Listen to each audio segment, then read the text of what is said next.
여러분 안녕하세요. 오늘 마태복음 11장, 12장 세 번째 시간 갖도록 하겠습니다. 11장 16절부터 19절까지 읽겠습니다. 이 세대를 무엇으로 비유할꼬? 비유컨대 아이들이 장터에 앉아 제 동물을 불러 가로되 우리가 너희를 향하여 피리를 불어도 너희가 춤추지 않고 우리가 애곡하여도 너희가 가슴을 치지 아니하였다 함과 같도다. 요한이 와서 먹지도 않고 마시지도 아니하매 저희가 말하기를 귀신이 들렸다 하더니 인자는 와서 먹고 마심에 말하기를 보라 먹기를 탐하고 포도주를 즐기는 사람이요 세리와 죄인의 친구로다 하니 지혜는 그 행한 일로 인하여 옳다함을 얻느니라. 예수님께서 그 당시에 세대를 비유하셨는데 하나는 혼인잔치에 비유를 하셨습니다. 아이들이 춤추고 피리를 불고 하여도 그들이 춤추지 않았습니다. 또 하나는 장례식에 비유하였죠. 애곡하여도 너희가 가슴을 치지 아니하였다. 그러니까 침례 요한이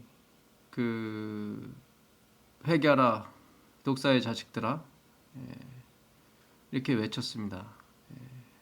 자신의 죄를 슬피 회개하고 울라고 말하였는데 그들은 거기에 아무 응답하지 않았어요. 오히려 침례 요한 보고 먹지도 않고 마시지도 아니한다고 하면서 미쳤다고 얘기를 했죠. 귀신이 들렸다. 또 예수님께서 메시아의 왕국을 세우러 오셨습니다. 우리의 하나님의 백성을 불러내시는 신랑으로 오셨죠. 그렇게 피리를 불고 즐거워함에도 불구하고 그들은 거기에 메시아의 왕국에 대해서 관심이 없었어요. 그 하나님의 의의 나라를 세우는 일에 있어서 그들은 관심이 없었습니다. 예수님은 12장에서 당신 자신이 오해를 받는 부분은 이해하셨어요. 말로 인자를 부인하는 것은 사함을 얻되 이렇게. 그러나 성령의 역사를 부인하는 자는 이 생에도 내 생에도 사함을 얻지 못한다고 말씀하셨습니다. 그러니까 하나님께서 구약을 통해서 메시아의 왕국 하나님의 의의 나라, 거룩한 나라를 세우실 것을 그들은 잘 알고 있었습니다. 그러니까 예수님이 메시아로 오신 것은 이해 못할 수 있다는 거예요. 그러나 하나님께서 그렇게 구약을 통해서 세우시겠다는 다윗의 왕국, 메시아의 왕국은 그들은 이해하고 있었거든요. 그것은 하나님이 통치하시는 나라고 하나님의 의가 통치하시는 그런 나라였습니다. 거룩한 나라였죠. 그러나 그 나라마저도 부인한다면 그들은 더 이상 용서받을 수 없는 상태라는 거죠. 그게 마태복음 12장 32절로 이렇게 이어지는 말씀이에요. 너희가 말로 인자를 거역하면 사하심을 얻되 성령을 거역하는 자는 사하심을 얻지 못할 것이다. 성령으로 그 나라를 세우실 것을 이렇게 말씀하셨죠. 예수님은 이 사람들과의 생각과 틀렸습니다. 그러니까 이 사람들은 침노하는 자의 백성이었어요. 그러니까 11장 12절 침례 요한이 때부터 지금까지 그러니까 침례 요한의 때부터 지금까지라고 말하는 것은 예수님에 관해서 말씀하시는 거예요. 천국은 예수님의 하이프인도 하늘나라 천국이라고 하는 것은 바로 하나님의 은혜를 상징한다. 바로 그리스도를 상징하는 거죠. 그래서 침노를 당했어요. 그러니까 힘으로 무력으로 빼앗으려고 그랬죠. 결국 예수님께서 힘과 무력에 의해서 무참하게 돌아가셨어요. 그러니까 그들이 원하는 것은 힘이었습니다. 이 땅에서의 성공, 세상에서의 성공이었어요. 그러니까 하나님을 믿지 않는 백성들은 자신의 힘과 세상의 힘을 이용해서 세상에서 성공하길 바랬고, 이 유대인들은 하나님을 이용해서 혹은 성경을 이용해서 혹은 제사를 이용해서 세상에서의 욕망을 채우길 바랬습니다. 세상이 주는 그 성공, 그걸 갖길 원했죠. 그 싸움이에요. 그래서 결국 그들은 이 하나님이 통치하시는 이 거룩한 나라가 세워지기 위해서 예수님이 이 땅에 오셔서 메시아 왕국을 세우는 것을 거부한 거죠. 그 12장에 가보시면 12장 15절 보겠습니다. 예수께서 아시고 거기를 떠나가시니 사람이 많이 줬는지라. 예수께서 저희 병을 다 고치시고 자기를 나타내지 말라 경계하셨으니. 그러니까 예수님께서 병을 고쳐주시고 자기를 나타나지 말라고 경계하셨어요. 이는 선지자 이사야로 말씀하신 바 보라 나의 택한 종 곧 내 마음에 기뻐하는 바 나의 사랑하는 자로다. 내가 내 성령을 줄 터이니 그가 심판을 이방에 알게 하리라. 그가 다투지도 아니하며 들레지도 아니하니리 아무도 길에서 그 소리를 듣지 못하리라. 하신 이사야의 말씀을 이루시려고 병을 고치시고도 내가 병을 고쳤다고 말하지 말라고. 그러니까 들레지 않는 분이었어요. 그러니까 잘난 체 하시는 분이 아니었단 말이죠. 내가 이런 힘이 있다. 물론 당신의 힘이 아니라 성령의 능력으로 하셨죠. 그래서 더더욱 그분은 잘난 체 하지 않으셨어요. 아무도 길에서 그의 소리를 듣지 못했어요. 옛날에는 그 자기 잘난 체 하는 사람들이 길에서 크게 기도를 한다거나 시장에서 서서 크게 기도해서 자신들의 의를 막 드러내기 했던 그런 시대였습니다. 근데 예수님은 그와 같지 않으셨죠. 그러니까 이스라엘 백성은 힘을 원했어요. 성공을 원했고. 그래서 자기가 세상을 통치하기를 원했죠. 근데 로마라는 제국이 있어서 그렇게 자기의 꿈을 펼치지 못하는 거예요. 그래서 메시아가 오셔서 말 타고 온 메시아가 오셔서 그 로마 제국을 군사적으로 정치적으로 무력으로 무찔러 주시고 자기들을 해방시켜 주시면 자기들이 어떻게 해요? 그 세계를 통치할 수 있다고 생각했던 거죠. 그래서 그런 메시아를 기다렸던 거예요. 자기를 성공케 해주는 메시아, 자기의 소원을 들어주는 메시아. 결국 예수님은 그 싸움의 와중에서 돌아가신 것입니다.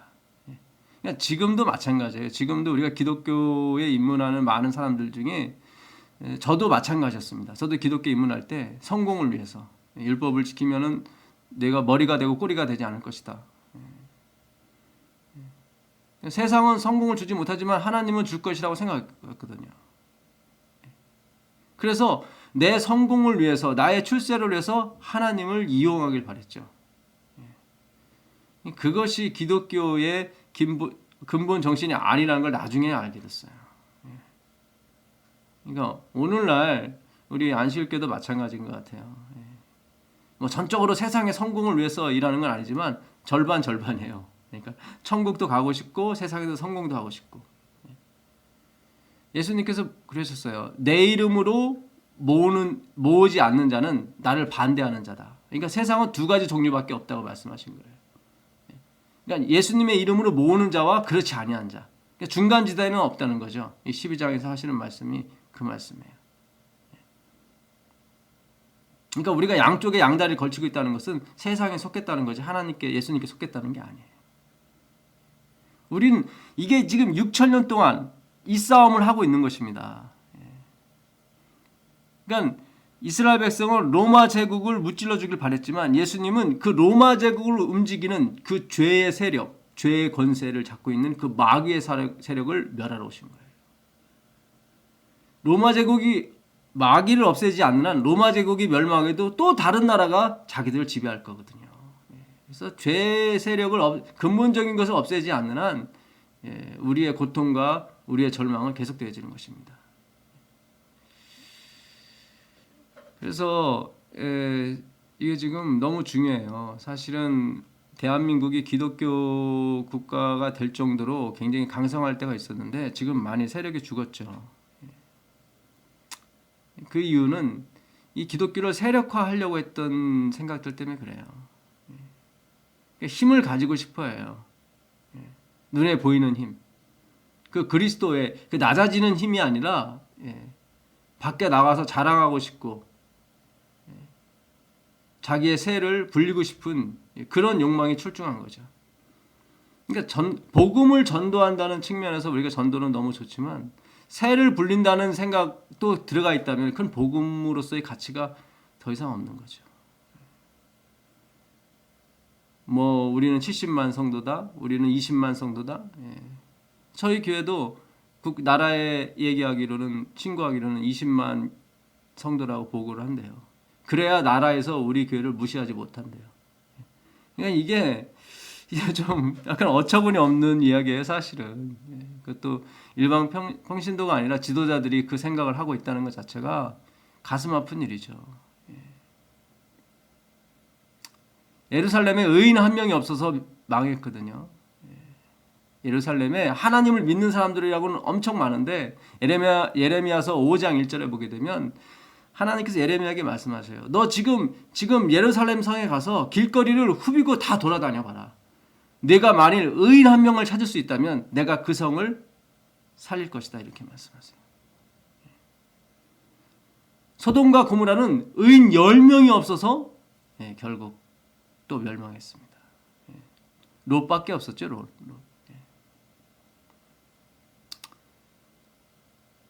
우리가 이게 지금 너무 이 예수님과 거리가 멀어졌어요. 사실은요.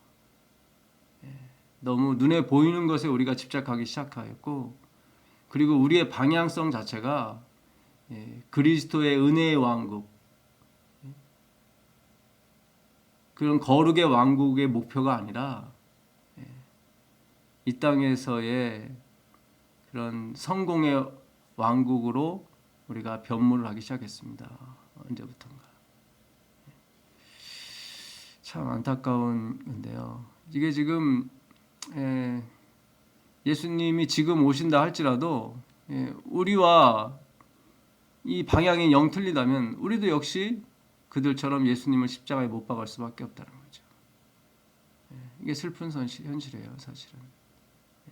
우리는 왜 그들이 대제사장으로서 서기관으로서 바리새인으로서 항상 성경을 보고 예배드리는 사람이 왜 그 예배의 대상이신 그 하나님을 못 박을 수가 있는가? 우리 이렇게 얘기할 수 있잖아요. 근데 우리도 똑같을 수 있어요. 똑같아요. 우리가 세상에 이 하나님의 이 기독교를 이용해서 율법을 이용해서 우리가 세상에서의 성공을 계속 바라고 있다면 우리도 역시 예수님을 십자가에 못 박는데 동의하게 될 것입니다. 왜냐하면 예수님은 고난의 길로 가라고 말씀하시거든요. 우리 교회가 의사가 몇 명 있어야 되고 더더욱 많이 있어야 되고 하는 것들, 뭐 성공한 사업가가 많아야 교회가 활성화된다는 생각들, 참 가슴 아픈 일입니다.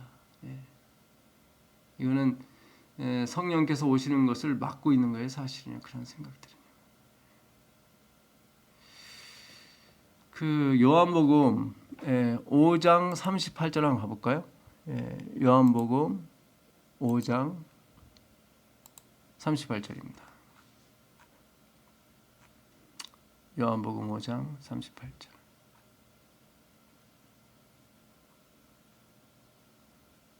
요한복음 5장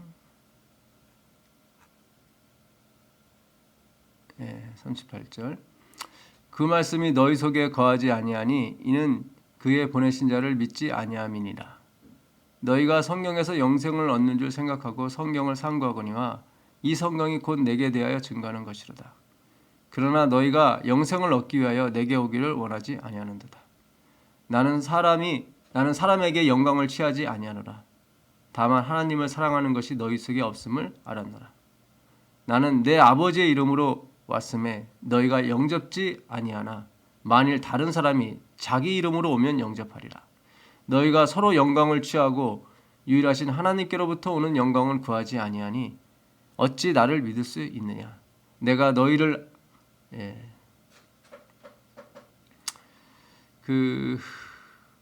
이 당시 유대인들은 서로에게 서로의 영광을 돌리고 취하기 시작했습니다. 자신의 영광을 위해 살았던 사람이에요. 그러니까 하나님은 보조 수단인 거죠. 자기의 영광을 위한, 자기의 영광을 이뤄주는 그런 수단으로 믿은 거죠. 전적인 하나님의 영광을 위해 사는 예수님과는 정반대의 삶을 살았던 것입니다. 그러니까 입술로는 하나님의 영광을 위한다 하면서도 속으로는 세상의 영광을 쫓아가고 있었던 거죠. 이들이 누굽니까? 이들은 매일 성경을 보는 사람이에요. 매일 제사를 드리고 매일 기도를 하고 하루에 5번씩 기도하고 일주일에 2번 금식하고 11조를 내고 지금도 유대인들은 성경 그대로 한 23%의 헌금을 해요. 11조에 13%를 더하죠. 그렇게 성경을 매일 상고하면서도 왜 예수님을 받아들이지 않았습니까? 그러한 모든 종교적 행위들이 자신의 세상의 영광을 위하여 쓰임바 된다고 믿기 때문이 그렇죠. 자기가 성경을 많이 읽고 기도를 많이 하고 예배를 잘 드리고 제사를 많이 드리면 자기들은 세상에서 성공할 거라 믿었어요. 하나님이 그렇게 해줄 거라 믿었던 거죠. 그러나 그리스도인 삶은 그런 삶이 아니었거든요. 그런 왕국이 아니었어요. 이 신도들의 욕망을 채워주기 위해서 예수님께서 오신 게 아니거든요. 오늘날 기독교가 이렇게 점점 퇴색하는 이유 중에 하나가 바로 그것 때문에 그런 것입니다. 정말 많은 사람들이 구름대같이 몰려왔었죠. 심지어 10부, 12부 예배까지 드릴 정도의 자리가 없어서요. 그런 교회도 있었습니다. 그것은 뭐냐면 이 기독교를 통해서 자신이 성취하지 못한 그 세상의 영광을 성취할 수 있다고 믿었기 때문이죠. 수많은 사람이 새벽에 와서 하나님께 울부짖고 기도했습니다.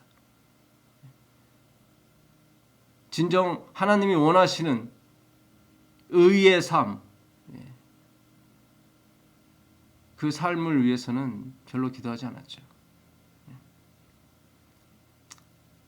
정말 그리스도께서 사신 그 길을, 고난의 발자취를 쫓기를 원하는 삶은 사람들은 원하지 않았어요.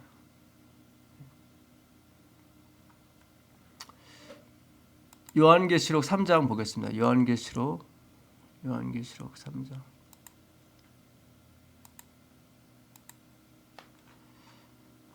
(3장) 17절인가요? 네가 말하기를 나는 부자라 부유하여 부족한 것이 없다 하나 네 곤과 것과 가련한 것과 가난한 것과 눈먼 것과 벌거벗은 것을 알지 못하도다. 그러니까 이들은 세상에서 말하는 그 성공을 한 사람들입니다. 그래서 부족한 게 없어요. 부자예요. 교회 가는 것도 어렵지 않았겠죠. 먹고 사는 문제가 없었으니까. 그렇지만 예수님께서는 말씀하세요. 너의 곤고한 것과 가련한 것, 가난한 것을, 눈먼 것을, 벌거벗은 것을 보지 못한다. 우리가 얼마나 이 하나님의 나라와 멀리 떨어져 있는지를 모르고 있는 거죠. 은혜의 나라, 의의 나라, 거룩의 나라죠. 그 나라는. 그래서 예수님께서 내가 너를 권하노니 내게서 불로 연단한 금을 사서 부유하게 하고 흰옷을 사서 입어 벌거벗은 수치를 보이지 않게 하고 안약을 사서 눈에 발라 보게 하라. 예수님이 그걸 다 가지고 계시다는 거야. 당신한테 오라는 거야. 값없이 주겠다. 불로 연단한 금, 수치를 가릴 수 있는 흰옷. 그리고 볼 수 있는 안약까지도.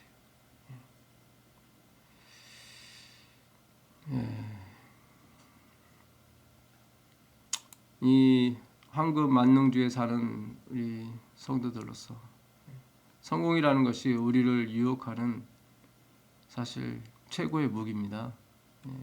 많은 그런 성직자들도 이 유혹을 이기지 못하고 그리스도를 떠나는 경우도 많이 있죠.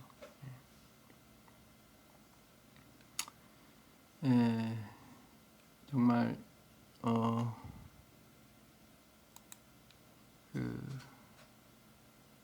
예수님께서 세우시려고 했던 그 왕국은 이 땅에 없습니다. 예수님께서 내가 그 십자가에 달려서 죽어야 될 거라고 마태복음 16장 26절 이하에 말씀하세요. 그때 베드로가 그러죠. 안 됩니다. 결코 안 됩니다. 왜 그래요? 예수님이 세상의 왕국의 왕으로 등극하셔야 되는데 어떻게 죽습니까? 말도 안 되죠. 베드로 입장에서는. 그들은 아직도 세상 왕국에 대한, 세상 성공에 대한 미련이 있어요. 그러니까 예수님께서 뭐라고 말씀하세요? 사탄아, 내 뒤로 물러가라. 네가 하나님의 일을 생각지 않고 사람의 일을 생각한다고 이렇게 말하죠. 하나님의 일은 이 땅의 세상 왕국, 성공의 왕국을 세우는 것이 아니에요. 우리가 방법만 틀릴 뿐이지 세상 사람과 목표가 똑같으면 안 돼요. 세상은 세상의 힘으로, 우리는 기독교의 힘으로, 예수의 힘으로 세상에서 성공하려고 하는 생각은 이거는 반기독교적입니다. 반그리스도적인 거죠. 우리는 철저하게 정말 그의 나라와 그 의를 구해야 될 줄 믿습니다. 그리하면 그 모든 것을 예수님이 더해 주신다고 말씀하셨거든요.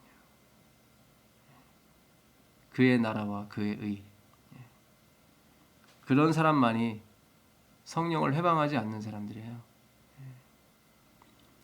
그 마태복음 12장 43절 이하에 보게 되면 그 8귀신이 나오죠. 한 귀신이 나갔다가 돌아왔더니 그 집안이 딱 청소가 돼 있어요. 그래서 더 악한 친구들 7귀신을 데리고 오죠. 총 8귀신을 데리고 와서 처음보다 더 아주 형편을 나쁘게 만들어놨죠. 그게 바로 그 당시의 바리새인들, 제사장들에 대해서 예수님께서 비유로 말씀하신 거죠. 그들이 어떻게 그 마음을 청소했습니까? 율법으로요. 흔히 말하는 윤리와 도덕으로 자기들의 마음을 청소했죠. 근데 비어 있었어요. 비어 있었어요. 그게 문제예요. 자신의 힘으로 다 비었기 때문에 예수님이 계실 수가 없었던 거죠. 벗은 줄 몰라요. 우리가 그리스도 없는 그 청결은 오히려 마귀로부터 더 강력한 저항을 받게 됩니다. 우리 마음에 그리스도께서 오셔서 우리의 마음을 청소해 주기를 간절히 바랍니다. 그래서 그분께서 우리의 주인이 되어 주길 간절히 바랍니다. 그것만이 우리의 소망이고 희망입니다. 이들은 늘 표적을 바랐죠. 무슨 표적이에요? 세상에서 우리를 성공시킬 수 있는가 없는가. 예수님은 그런 식의 표적, 기적은 안 일으켜주셨어요.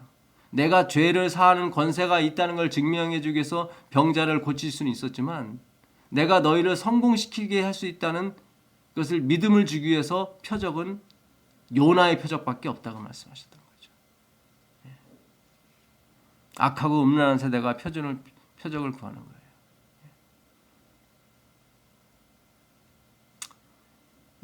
이 11장, 12장은 마태복음 전체가 그렇기도 하지만 세상에서 하나님의 힘을 이용하여 성공하려고 하는 그 하나님의 백성들, 자칭 하나님의 백성들과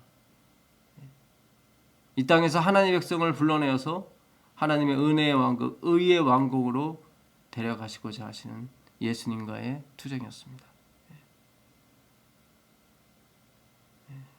예수님은 정말로 우리의 진정한 성공을 위해서 오신 거예요. 죄의 권세로부터 우리를 해방시키려고요. 그것만이 우리의 진정한 해방인 거예요. 마른 떡 한 조각이 있어도 화목한 것이 육선이 집에 가득하여 다투는 것보다 나은 거죠. 그 죄의 세력이 없어지면 우리는 화목하게 살 수가 있어요. 우리는 욕심 부리지 않고 살 수 있어요. 우리는 서로 나누면서 살 수 있어요. 그 유일한 길은 바로 예수님께서 그 죄의 세력을 물리쳐 주셔야 되는 것입니다. 감사하게도 그분께서 십자가를 지심으로 그 죄의 세력을 다 물리쳐 주셨습니다. 이제 그의 족보에 올라간 사람들은 그분 안에서 쉼을 얻을 수 있는 거예요. 이제 주님께서 가르쳐 주시는 그 공과만 배우면 되는 것입니다. 아버지를 의지하는 법, 예수님을 의지하는 법을 배우면 되는 거죠. 오늘 우리가 이 세상에 대한 욕망, 세상에 대한 사랑을 우리 마음속에서 한번 찾아보시고 정말 예수님께 매달려서 주님, 이 세상에 대한 욕망을 제가 어찌할 수 없습니다. 주님 도와주셔서 이 세상에 대한 사랑과 욕망, 성공에 대한 욕망을 버리게 해주십시오. 그런 기도가 나와야 될 줄 믿습니다. 예수님께서 마지막 때는 노아의 때와 같다고 그랬어요. 사람들이 시집가고 장가가고 집 사고 집 팔고 집 지고 정신이 없었죠. 그때 8명밖에 구원을 받지 못했어요. 아마 마지막 때도 똑같을 거예요. 사람들은 이 세상에서 사는 것에 정신이 팔려 있을 것입니다. 대부분의 사람들이. 일부 극소수의 하나님의 백성들만이 아마 그 구원의 무리에 참여하게 될 줄 믿습니다. 이 방송을 듣는 저와 여러분은 꼭 그 구원의 발현에 서기를 예수님께 간절히 기도하면서 오늘 마태복음 11장, 12장 세 번째 시간 마치도록 하겠습니다. 감사합니다.